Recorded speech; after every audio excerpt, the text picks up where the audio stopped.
Today, I'm going to be teaching you one of the first things that we teach our clients here at Zenatta Consulting in Zoho CRM, which is what is a workflow and how does it work? A workflow is essentially your Swiss Army knife automation tool inside of the CRM. It's kind of one of those when in doubt, start with a workflow type of functionalities. So with that, let us jump right on in. So here in CRM, if we jump into setup, as you know, if you're digging into CRM, there's about 1 million different options for automating and managing processes. Everything from, the workflow rules to blueprints, which are much more restrictive, to command center, which is kind of like automation cross app. But I will tell you, in every single implementation we do, the common factor is that we're using workflows, right? You don't always need all of the other tools, but you almost always need the workflow module. So if we take a look at what a workflow is, I'm just going to do at a high level. This is one of the ones that comes prepackaged with CRM. It's called the big deal rule. So basically a workflow wraps up into a couple key components, right? You have essentially what is the if statement. So if a deal is created or edited to match the condition that the amount is greater than 1,000 and the probability of close is 100, basically meaning close one, then part 2 of the statement, do this thing, right? So every single workflow at its core is an if-then statement, right? Where these top boxes combine to create my if, and then this bottom box is essentially my then, what's going to happen when that if statement is satisfied. So in plain English, let's say we want to create a rule here related to our leads module. Now, when you're creating a workflow, just as a little tip, one thing I always like to do is make sure that I define my trigger condition in the name, and then a quick little note about what it's going to do. So do the stuff. Again, I'm going to show you a lot of things in here, so it's going to be general. So when we go to create a workflow, essentially we have a handful of different ways that we can trigger it. So the one that I showed you initially was a record action. This is basically the record is created, the record is edited, or it is deleted. Create or edit is also a really popular one, essentially where, hey, whether this is us creating the record to match these criteria, or if it's edited to match them later, I don't care. I want to do that thing anyways. We also have the ability to trigger workflows based on dates or date time fields, right? So if we're looking at a particular lead and maybe we have like an expected conversion date, right? I can basically trigger a workflow rule on or relative to that date. So I could say, hey, 1 week before we're expecting this lead to convert, if it hasn't converted, maybe we need to follow up a bit more aggressively. Maybe we need to give them a phone call, whatever it might be. You can essentially bake these into the date-based processes in your system. So really common one there, as you would imagine, is inside of like a deal, right? If we go ahead and take a look at this, so we'll just make this general.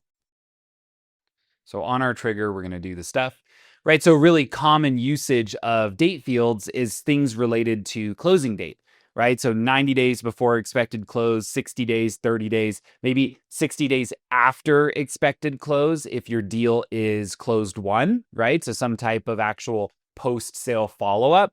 Date fields, super, super commonly used. The other two here that I would say are definitely less common are triggering based on the score of a record. This gets into like their scoring rules. Generally here, these are going to be more like maintenance workflows or like really specific things. So saying like, hey, if the score increases and now the score is above 50, right, trigger this workflow rule. I'm actually going to make the argument for you that you shouldn't do this way, but I do see these sometimes where, you're basically looking at it. The issue here is that if it triggers when it goes from 45 to 55, it would actually trigger again if it went from 55 to 65. So here you actually oftentimes want to use a create or edit. But let's go through and just build kind of a simple workflow here together. This is a really common trigger condition if a record is created or edited to match some set of criteria. Now, I'm going to point out this little checkbox here and repeat this workflow whenever a deal is edited. When you read it, it almost sounds like you should check this box. I'm going to make the case to you that you almost should never check that box. So let's go ahead and take a look at a deal so I can explain why. We're going to spend just a brief moment on this because it is pretty important that you know how that box works, because it can be a little bit dangerous. So let's say we've got our deals, and let's go into some kind of view here. Yeah, needs analysis. So let's say that we had a task where on create or edit of a deal that's in the stage needs analysis, I want to create a task, right? Some type of task record that we want to make. We'll just say, follow up on with the account just for ease here. Now, if I have it set up like this with this checkbox checked, what that means is that every single edit, regardless of if it's to the stage field or if it's just to this type field, will actually trigger this workflow. So you can actually see a scenario, especially imagine this is like sending an email to your client where a bunch of edits happen to a deal. Somebody's filling it out, they're leaving some notes, they're updating fields, and that email is just going out over and over and over and over again because every single edit essentially is triggering that particular workflow rule. Generally speaking, what that means is leave this unchecked, right? You really only consider using this checkbox if it's some type of backend system rule where you're like grabbing that data and sending it elsewhere anytime it's edited. Even in that case, be extremely careful. You're probably going down a bit of a rabbit hole if you're ever thinking about checking this box. Now, before we move on, I do have to ask, if you're finding the video useful so far, please be sure to like and subscribe down below. While you're down there, leave a comment with any questions, comments, or any video requests for the channel. We're always happy to take a look. And as always, head on over to Zenatta.com and click on book a meeting if you'd like to talk about how we can help you with your Zoho implementation. Let's get back to it. Now, cases where you might consider using that checkbox is if you're looking at like, hey, whenever this specific field is edited, I want this workflow to trigger, right? So let's say that in this type of engagement, if we ever have an edit to our, lead source, right? Maybe you have like a data management team and you're like, hey, if anyone ever is in there updating the lead source, we need to validate that that was the correct update to make, right? Maybe you have issues with salespeople moving things around and you've left the permissions open for whatever reason. You can kind of use this as a bit of like an audit checker, right? If certain things are being edited. But anyways, I digress. Generally speaking, leave that box unchecked. Now, as we look at our conditions, this is where you kind of apply the filters. So this is like the action that's taken. And then this is what it looks like after that action is taken, right? Now you can have multiple criteria in here, and you often will, right? So you could say something like, if the stage needs analysis and the amount is greater than or equal to $20,000 or something like that, maybe you can create a task to a certain team member who would come in and do that analysis. Let's see, we have another one. I'm just going to think of, and their budget is greater than or equal to 15,000. So basically saying like, hey, we've scoped this out, but we're now kind of quoting them above their budget. Maybe we want something to happen. Now, these by default are set to what are called and statements. So this is kind of just like your kind of basic logical statement mapping here, where if I have everything as ands, all of these need to be satisfied together in order to, satisfy this criteria and actually trigger the update. But there are a lot of cases where maybe I want to make one of them an or, right? So I could say here 1 and 2 or 3, right? So kind of how this rule would read, I'm just cleaning up my parentheses. You do have to make sure all your parentheses make sense. We're getting into PEMDAS here, just the P part really. So basically how this reads is if they're in the stage needs analysis and either the amount we're quoting them is above 20,000, or we know from scoping that their budget is above 15,000, basically saying, hey, maybe we haven't priced out the amount yet, but we know their budget, so we know it's like a larger end deal, then go ahead and create this task, right? So as you get into building out your workflow rules, you will have multiple different criteria here. And it's often that you're going to be monkeying around with some of those and or statements to make sure that things are triggering appropriately. Always, as you're building these out, whenever possible, use Sandbox and then test them as you go, right? Make sure that things are working as intended. I'm going to show you another thing here, that inside of a workflow, we can actually have multiple criteria, right? So I'm going to give some guidance as we go, but I'll show this first. So here we basically have, this is our statement 1. And then statement 2 can be doing, I mean, you could set it up that this is doing something totally different and unrelated. I don't recommend that. But maybe in this case, this is like the inverse of this rule, right? So you're saying, hey, maybe we'll go like even higher, right? So you'd say like, if this rule is, well, let's do a different rule altogether.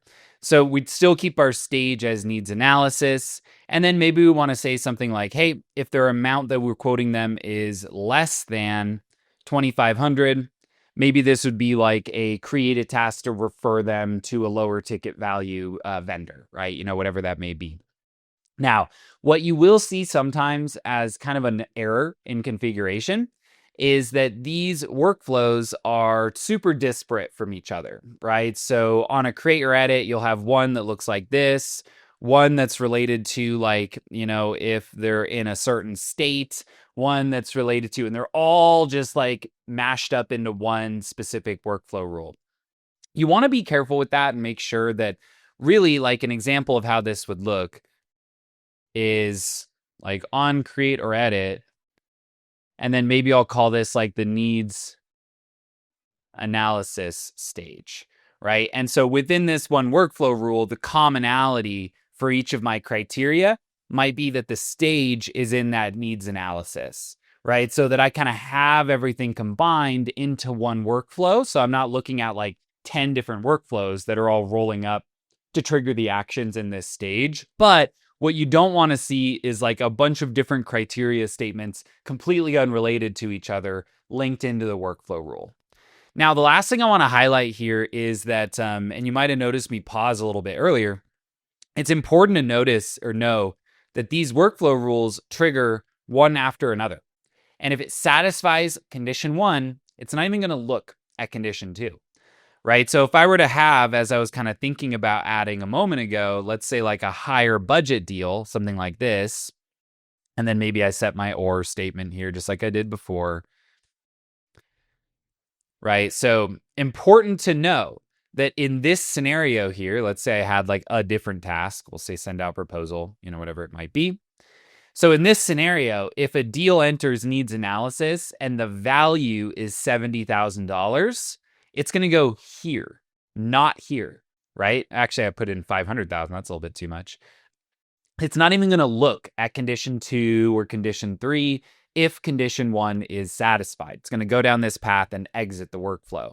So really, in this case, if I wanted to have it look like this, I would just need to swap these, right? This 20,000, 15,000 would need to go down here, and then the 50 and 50 would need to be moved up.